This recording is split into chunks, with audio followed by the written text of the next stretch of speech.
dikasihi Tuhan Yesus Kristus, karena alasan apakah kita mengucap syukur kepada Tuhan? Biasanya yang terjadi adalah mungkin karena anak saya sakit, sekarang sudah sembuh, maka saya mengucap syukur. Atau anak saya sudah lulus sekolah, maka saya mengucap syukur bersama-sama dengan saudara-saudara sekalian. Atau mungkin mengucap syukur oleh karena segala berkat-berkat yang sudah kita terima dari Tuhan. Banyak hal yang biasanya membuat kita menjadi alasan kita untuk mengucap syukur kepada Tuhan.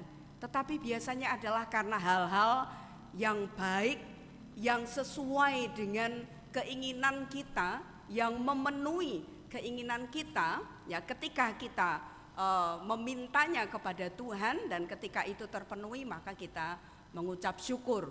Nah, itu biasanya yang terjadi.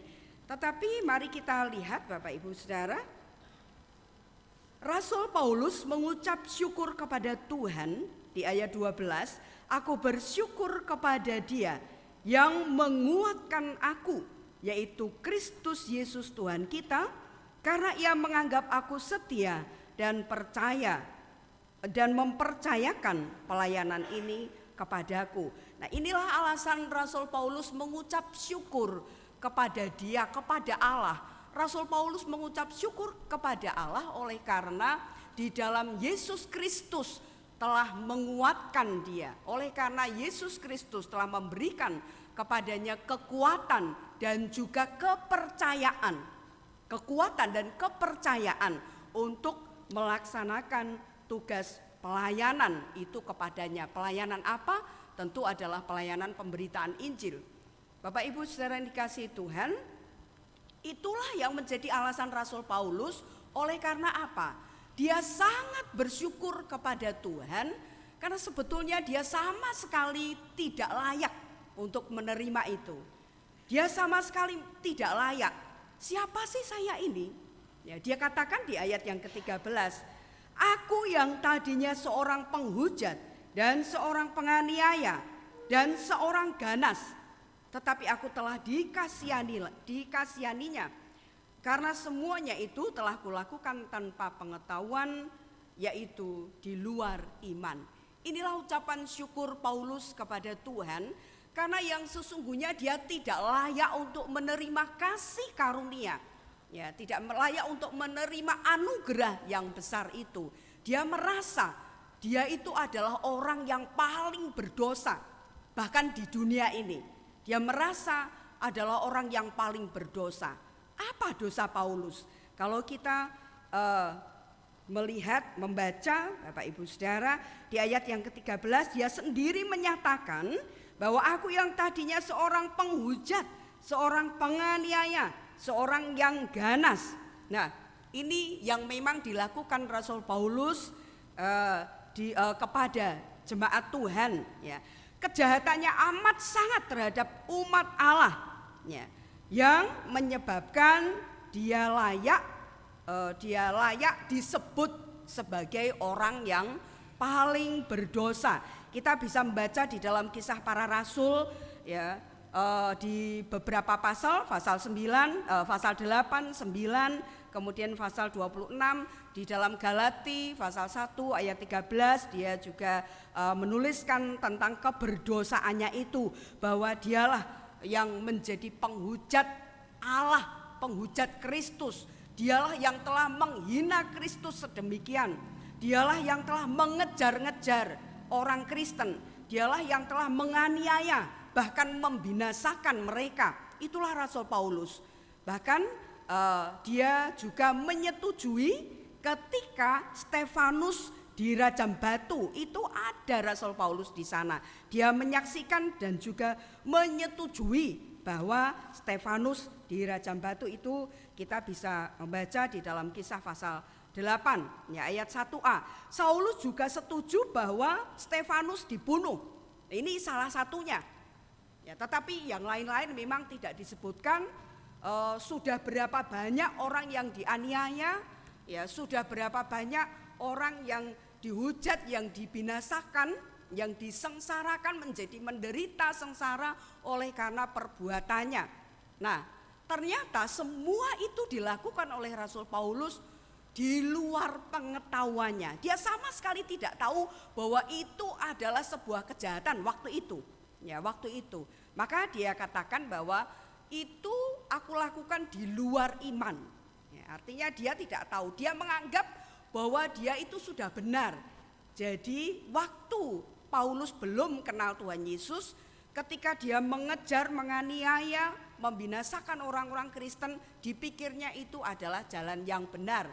Jadi Rasul Paulus waktu itu menganggap benar di jalan yang salah, atau merasa benar ya di jalan yang salah. Itulah yang pernah dilakukan oleh Rasul Paulus. Kalau dia mengenang kembali masa lalunya, latar belakangnya itu sebetulnya waduh benar-benar aku ini tidak layak sama sekali. Aku tidak pantas kalau sampai mendapat kasih karunia Tuhan yang besar yang sudah memberikan kepadanya kekuatan, bahkan bukan hanya itu tetapi juga mempercayakan pelayanan pemberitaan Injil ini kepadanya. Sesuatu yang luar biasa, bukan anugerah yang ringan, bukan anugerah yang kecil, tetapi sungguh anugerah yang tidak ternilai harganya. Bapak Ibu Saudara dikasih Tuhan, inilah pengakuan Paulus. Dia sangat mengakui, ya tentu ini dengan keberanian iman. Dia mengakui bahwa dia adalah orang berdosa, dia orang ganas, dia penganiaya, dan dia sama sekali tidak layak. Tetapi di ayat 14, malah kasih karunia Tuhan kita itu telah dikaruniakan dengan limpahnya kepadaku dengan iman dan kasih dalam Yesus Kristus. Di luar apa yang dia bisa pikirkan, oleh karena dia pernah menjadi penganiaya, bahkan dia menyebut diri sebagai orang yang paling berdosa. Ternyata kasih karunia Tuhan itu dilimpahkan begitu besarnya kepada dia. Sungguh Bapak Ibu Saudara, sesuatu yang sangat luar biasa. Kalau misalnya saya menerima sebuah hadiah yang bagi saya itu adalah sesuatu yang bernilai besar, ya misalnya entah itu mobil apalagi rumah misalnya, ya bagi saya, bagi kami itu adalah sesuatu yang besar. Tetapi itu tidak berarti, karena ada anugerah yang jauh lebih besar, yaitu adalah anugerah keselamatan, kasih karunia Tuhan yang sudah dinyatakan kepada Rasul Paulus dan tentu juga kepada kita. Perkataan ini benar dan patut diterima sepenuhnya. Kristus Yesus datang ke dunia untuk menyelamatkan orang berdosa, dan di antara mereka akulah yang paling berdosa. Bapak Ibu Saudara yang dikasihi Tuhan, jadi misi Tuhan Yesus itu adalah menyelamatkan orang berdosa. Dan orang yang berdosa itu siapa? Bahkan yang paling berdosa, dia katakan akulah orang yang paling berdosa. Ya, di antara orang-orang yang diselamatkan oleh Tuhan Yesus, itu adalah aku.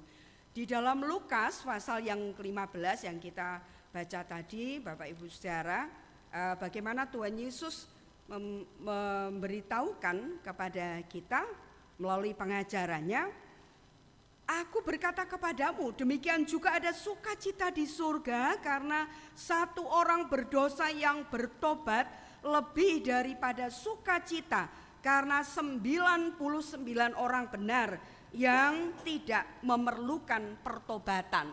Ini adalah misi Tuhan Yesus. Demikian juga ayat 8 sampai dengan 10.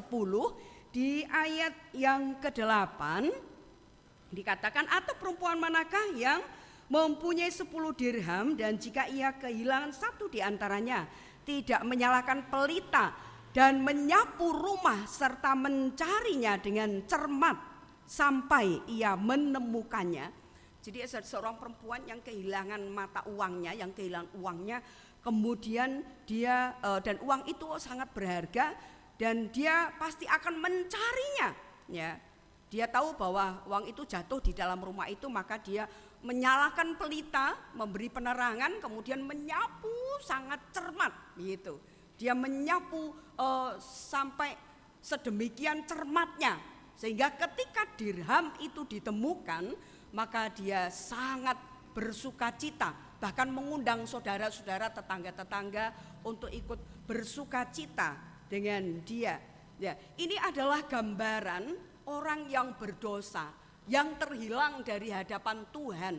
Bapak Ibu saudara yang dikasih Tuhan. Jadi bagaimana seorang yang berdosa ini di mata Tuhan itu adalah sesuatu yang sangat berharga.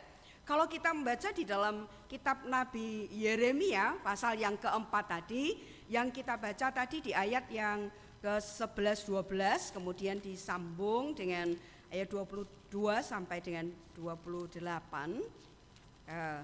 Tetapi ayat 19 yang kita lalui dikatakan, aduh dadaku, dadaku, aku menggeliat sakit. Aduh dinding jantungku, jantungku berdebar-debar. Aku tidak dapat berdiam diri, sebab aku mendengar bunyi sangkakala peki perang. Kalau di awal ibadah saya sempat minta kunci kepada suami kembali ke kamar itu karena saya mengambil obat. Tadi pagi bukan saya lupa, saya tidak merasakan ya sesuatu yang mengganggu begitu. Tetapi rupanya setelah sarapan tadi ada sesuatu yang mengganggu karena saya sedang dalam proses ya diobati ini oleh Dr. Filemon. Jadi ternyata detak jantung saya itu iramanya tidak stabil begitu. Jadi ini soal irama ya, soal irama detak jantung yang tidak stabil, dan obat itu diberikan kalau merasa terganggu itu saja. Kemudian saya ambil. Jadi mungkin biasanya saya begitu, setelah sarapan atau minum panas begitu agak berdebar gitu. Kemudian saya minum itu, tetapi di sini kalau Nabi Yeremia mengatakan aduh dadaku, ini bukan karena dia sakit jantung ya seperti saya, tidak. Aduh dadaku, dadaku, aku menggeliat sakit. Aduh dinding jantungku. Mungkin detaknya sangat kencang. Jantungku berdebar-debar. Aku tidak dapat berdiam diri, sebab aku mendengar bunyi sangkakala peki perang. Kenapa Nabi Yeremia sakit dadanya, nyeri, pedih? Dia sangat merasakan kepedihan hati Tuhan, Bapak Ibu Saudara. Dia kira-kira ada sinyal yang connect begitu dengan Tuhan, dengan roh Tuhan, dan Tuhan sangat merasakan kepedihan hati. Kenapa Tuhan pedih? Tuhan sedih oleh karena apa? Ayat yang ke-22, sungguh bodohlah umatku itu, mereka tidak mengenal aku, mereka adalah anak-anak tolol dan tidak mempunyai pengertian. Mereka pintar untuk berbuat jahat, tetapi untuk berbuat baik mereka tidak tahu. Nah itulah yang disedihkan Tuhan. Jadi Tuhan sedih bukan karena apa-apa, ya, bukan karena hal-hal yang lain, tetapi adalah karena kehilangan umat dalam keberdosaan mereka. Jadi umat yang sudah berdosa meninggalkan, mengingkari, tidak setia kepada Tuhan. Inilah yang membuat hati Tuhan terasa pedih, sakit, jantungnya sampai berdebar-debar. Itu yang dirasakan oleh Nabi Yeremia. Demikian kepedihan hati Tuhan ketika melihat anak-anaknya hidup dalam dosa. Bapak Ibu yang dikasihi Tuhan, hari Jumat kemarin saya sedang mengkonseling begitu salah seorang siswi saya di SMA, yang saya mendengar informasi baik dari luar sekolah maupun dari dalam sekolah. Ternyata anak ini telah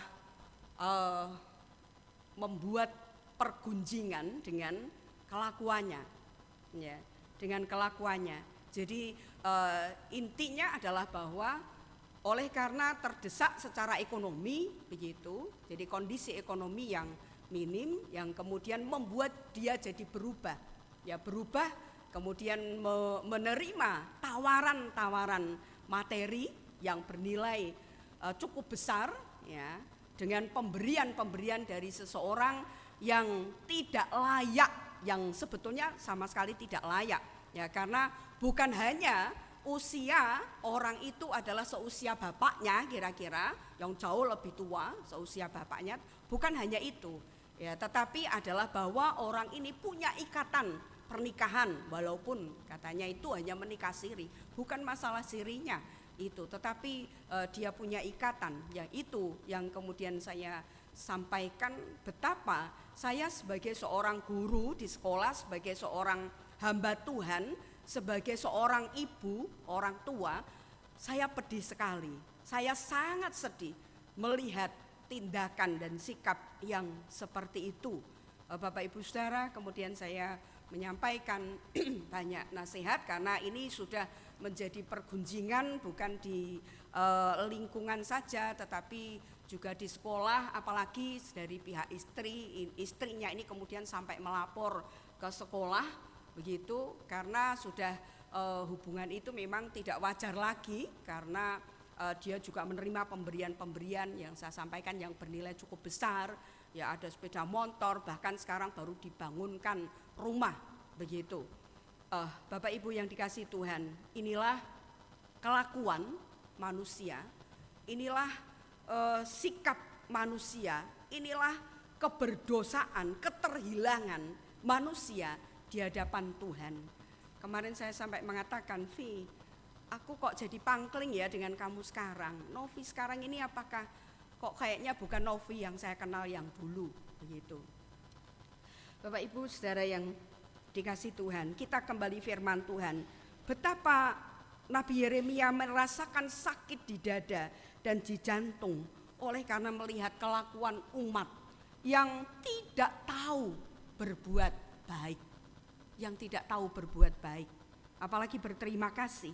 Di kitab Nabi Yeremia juga di pasal yang sebelumnya Tuhan bahkan mengatakan di ayat 11 ayat 1 pasal 1, pernahkah suatu bangsa menukarkan Allahnya meskipun itu sebenarnya bukan Allah, tetapi umatku menukarkan kemuliaannya dengan apa yang tidak berguna. Jadi umat Allah dalam hal ini bangsa Israel seringkali bermain-main dengan kasih karunia Allah, dengan kasih Allah yang besar, itu seringkali dipermain-mainkan. Ya, Allah suka ditinggal berselingkuh dengan ilah-ilah yang lain, dengan berhala-berhala. Nah, itulah yang sangat menyakitkan hati Tuhan. Nah, kita bicara tentang orang yang berdosa yang terhilang, itu adalah misi Kristus.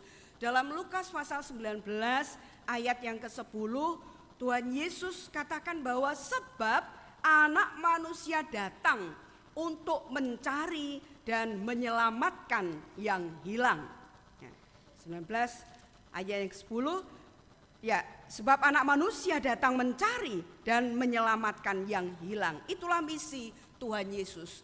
Jadi kedatangan Allah itu dalam rangka mencari, dicari sampai kemanapun, ya, walaupun bersembunyi di kegelapan yang pekat, Tuhan akan terus mengejar dan akan menemukan sampai ketemu, ya, sampai ketemu.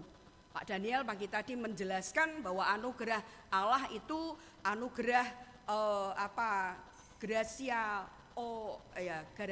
gracia, anugerah yang kooperatif. Jadi artinya ada kerjasama dari kedua belah pihak. Jadi kalau Allah ini menyatakan kasihnya, kemudian umat ini merespon, ya, sehingga tidak bertepuk sebelah tangan, ya, tidak bertepuk sebelah tangan. Allah menyatakan kasihnya, tetapi kalau umat tidak merespon, ya tentu tidak ketemu. Ya, demikian juga sebaliknya, manusia mencari anugerah Allah, tetapi Allah tidak menyatakan kasihnya, tentu tidak ketemu. Bapak Ibu Saudara yang dikasihi Tuhan, jadi ini adalah anugerah Allah yang besar. Bersyukur, ya, bersyukurlah kita, berbahagialah kita semua kalau kita ini adalah orang berdosa.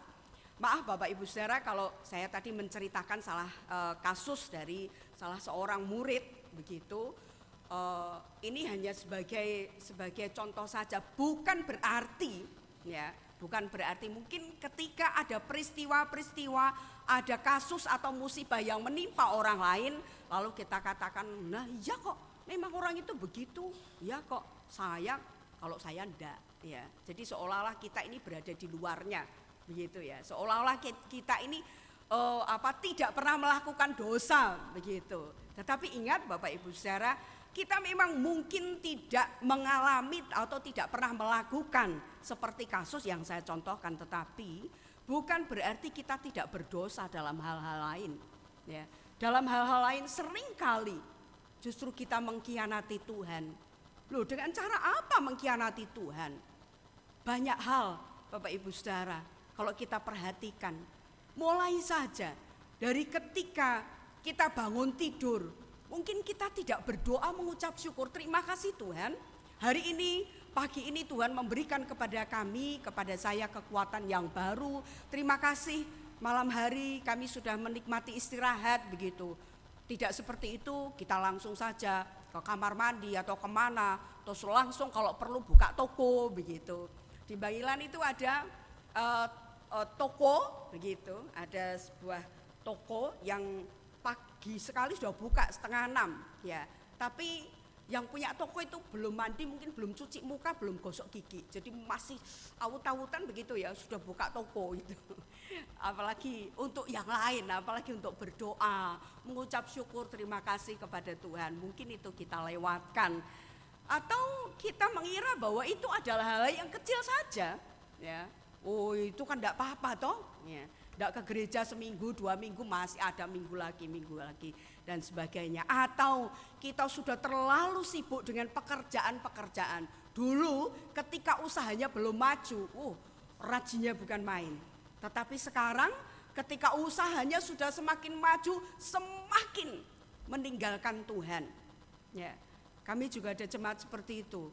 Ya, waktu diminta untuk berdoa ya, Bedstone di keluarga itu untuk membuka usahanya, itu saya sudah mengingatkan, hati-hati ya, biasanya penyakitnya itu kalau sudah usahanya kemudian sudah maju, itu kemudian melupakan Tuhan. Nah benar Bapak Ibu Saudara ya, jadi sejak minggu terakhir bulan Agustus sampai minggu yang kemarin itu ngeblong sama sekali, padahal dulu tidak pernah begitu, tetapi ngeblong karena banyak order, banyak pesanan, harus riasan ini dan sebagainya.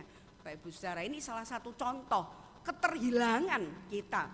Ya mungkin itu kita tidak sadari, tetapi pelan-pelan itu akan membiasakan kita untuk hidup jauh dari Tuhan, dan kemudian kita menuruti kemauan, keinginan kita sendiri. Nah, jadi firman Tuhan pada pagi hari ini mengingatkan kepada kita sebagaimana Rasul Paulus, dia merasa orang yang paling berdosa. Tapi tentu ya ini barangkali gaya bahasa Paulus yang agak lebay gitu ya, agak hiperbol ya begitu. Ada orang yang membunuh jutaan orang ya sekaligus ya. Bapak Ibu Saudara tahu ya bagaimana Hitler ya membunuh orang Yahudi sampai jutaan jumlahnya. Bagaimana kita juga tahu salah satu pemimpin kita ya waktu pemerintahan Soeharto, bagaimana dia menginstruksikan supaya membunuh ya semua orang, ya banyak orang yang dianggap mengikuti paham komunis gitu, sehingga jutaan orang harus menjadi korban, padahal belum tentu ya, mungkin ini aja mungkin ada kenalan atau apa lalu sudah disangkut pautkan begitu. Kita tahu dan itu baru berakhir ya, selesai itu urusannya ya, itu sampai di tahun ya menjelang 2000-an ini. Nah ketika dia lengser, Bapak Ibu Saudara, saya pernah punya teman, dia sudah sampai dia menjadi pas pamres itu ya, ketika dia harus diberangkatkan sampai di Semarang itu harus dipulangkan. Karena apa?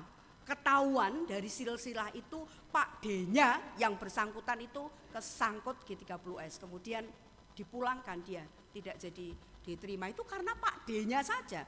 Apa urusannya dengan dia?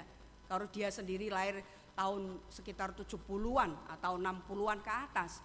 Bapak Ibu Saudara dikasihi Tuhan, ini bicara. Tetapi itu biarlah Tuhan sendiri yang menilai dan menghakimi tentunya. Rasul Paulus ketika dia menganiaya banyak orang Kristen, dia sudah merasa menjadi orang yang paling berdosa. Nah sekarang kepada kita, Bapak Ibu Saudara yang dikasihi Tuhan, jika kita sudah menerima kasih karunia keselamatan di dalam Kristus, lalu apa yang kita kerjakan? Kalau kita ditanya, gimana jadi orang Kristen? Oh, bagi saya, bagi iman saya, keyakinan saya, jadi orang Kristen itu paling enak lah pokoknya. Mendapat anugerah keselamatan besar. Kalau mati nanti pasti masuk surga. Yakin? Yakin. 100% yakin masuk surga. Oke, Bapak Ibu Saudara. Tetapi apakah berhenti sampai di situ? Ketika kita sudah mengenal Tuhan Yesus, menerima Yesus sebagai Tuhan dan Juru Selamat, kemudian sudah ya berhenti sampai di situ. Kemudian kita tidak melakukan apapun, kita tidak mengerjakan keselamatan itu dalam kehidupan kita. Nah, masalahnya, jadi pertanyaannya adalah apa yang kita kerjakan sesudah kita menerima keselamatan itu? Apa yang kita kerjakan? Ya enggak ngapa-ngapain toh. Ya pokoknya tinggal tunggu saja, nanti kalau saya mati pasti masuk surga. Gitu. Bapak Ibu Saudara yang kasih Tuhan, ya tentu tidak sesederhana itu karena kita mesti melakukan misi Tuhan Yesus. Kita juga mendapat mandat, dipercayakan oleh Tuhan, Tuhan percayakan kepada kita tugas dan tanggung jawab untuk mengabarkan Injil. Yang namanya mengabarkan Injil itu memang ya kita harus menyampaikan kesaksian itu keluar, tetapi juga ke dalam sendiri perlu kita barui ya terus menerus kehidupan kita. Ya, jadi apa yang kita lakukan sesudah kita menerima keselamatan yang dari Tuhan itu? Kita mesti juga tahu bahwa tangan Tuhan sedang merendah atau baca mempersiapkan kita ya untuk melakukan segala rancangan dan kehendak Tuhan yang terjadi dalam kehidupan kita. Segala sesuatu itu tidak ada yang kebetulan, Bapak Ibu Saudara. Bahkan atas kekeliruan pun mungkin kita telah mengambil keputusan yang keliru pada saat ini atau saat yang lalu, tetapi ternyata ada hikmahnya di saat sekarang atau saat yang akan datang. Tidak ada yang kebetulan sama sekali. Maka nats pembimbing firman Tuhan tadi yang dibacakan dari surat Roma pasal 8 bahwa Allah turut bekerja ya. Allah turut bekerja di dalam segala hal untuk mendatangkan kebaikan bagi orang yang mengasihi Dia. Jadi bagi kita apapun itu Allah turut bekerja di dalam dan melalui kehidupan kita untuk menyatakan kehendak dan kuasa-Nya. Tangan Tuhan sedang merendah kita. Kita mungkin sampai saat ini tidak tahu kenapa ya Tuhan kok saya sampai saat ini saya belum mendapatkan sesuatu seperti yang saya inginkan. Itu tunggu ya. Tunggu, nanti pasti Tuhan akan nyatakan itu. Walaupun memang mungkin tidak harus terpenuhi sesuai dengan keinginan kita. Ladang utama kita adalah tempat kita hidup berkarya. Bahkan juga termasuk tempat di mana kita bercanda, kita menderita. Itu adalah ladang kita, Bapak Ibu Saudara. Coba lihat saja sekeliling kita. Barangkali sekarang ini kita memang menjadi anggota jemaat yang aktif, tetapi itu belum cukup. Ya, sudah menjadi pelayan-pelayan Tuhan yang aktif, masih belum cukup. Ya, adakah benar-benar sudah ada perubahan di dalam diri kita? Jangan-jangan alasan pelayanan kita. Jadi kalau ditanya, karena apa kita melayani? Ya, karena supaya aku mendapat bagian, aku bisa dilihat orang gitu, supaya talentaku ini tersalurkan, begitu. Apakah hanya karena itu? Apalagi kalau sampai maunya ini mendapat pujian, Bapak Ibu Saudara, jangan ya, jangan. Itu salah ya, salah alamat ya kalau kita ambil bagian di dalam pelayanan tetapi supaya dilihat orang, supaya dihormati orang, supaya kita mendapat pujian, ya pasti kita akan kecewa. Pasti kita akan kecewa. Jadi ketika ada orang yang tidak memuji kita, ada orang yang tidak menghargai kita, tidak menghormati kita, kita kecewa. Dan hanya sampai di situ saja karena tujuannya hanya itu. Bapak Ibu saudara yang kasih Tuhan, adakah, ya sekarang pertanyaannya, adakah Tuhan juga menganggap kita ini layak? Seperti Tuhan menganggap bahwa Rasul Paulus ya dianggap setia ya dan telah mempercayakan pelayanan ini kepadanya. Dalam ayat yang ke-16 yang belum kita baca, tetapi justru karena itu aku dikasihani agar dalam diriku ini sebagai orang yang paling berdosa Yesus Kristus menunjukkan seluruh kesabarannya. Dengan demikian aku menjadi contoh bagi mereka yang kemudian percaya kepadanya dan mendapat hidup yang kekal. Bapak Ibu saudara yang dikasihi Tuhan, jadi bukan berarti Rasul Paulus itu bangga dengan keberdosaannya itu ya. Oh ini loh bangga, saya dulu jadi preman loh, jadi preman kok bangga. Kadang orang bisa berbangga seperti itu loh. Bahkan bukan masa lalunya yang sedang dibanggakan, itu masa kininya. Ya. Oh pacarku itu loh banyak gonta-ganti. Ya bangga, dengan bangga menceritakan seperti itu. Ya bangga bisa mencelakakan orang lain, bangga bisa menggagalkan usaha orang lain, begitu. Itu ya namanya itu kebanggaan yang konyol ya, bukan kebanggaan di dalam Tuhan. Bapak Ibu saudara, jadi kalau Rasul Paulus menceritakan, mengakui dosanya, menceritakan masa lalunya yang kelam itu bukan karena dia bangga atas masa lalu yang kelam itu, tidak. Tetapi kebanggaannya adalah karena kasih karunia Tuhan yang besar. Loh saya itu loh seperti ini, tetapi kok Tuhan itu mengasihi saya. Oleh sebab itu dia sama sekali tidak bermain-main dengan kasih karunia itu. Dia menerima tugas dan tanggung jawab yang dipercayakan itu dengan ketulusan hati, dengan kesetiaan. Bapak Ibu saudara, dia menerima tugas dan tanggung jawab itu dengan sepenuh hati, dia kerjakan dengan sungguh-sungguh. Dia kerjakan dengan sungguh-sungguh, bahkan dia berani menjadi contoh orang yang mendapat kasih karunia yang besar yang dari Tuhan. Hormat dan kemuliaan sampai selama-lamanya bagi Raja segala zaman, Allah yang kekal, yang tak nampak, yang esa. Amin. Ini adalah doksologi. Jadi puji-pujian ya kepada Allah yang sudah memberi kasih karunia kepadanya. Bagaimana dengan kita, Bapak Ibu saudara? Adakah kita punya kisah seperti Rasul Paulus?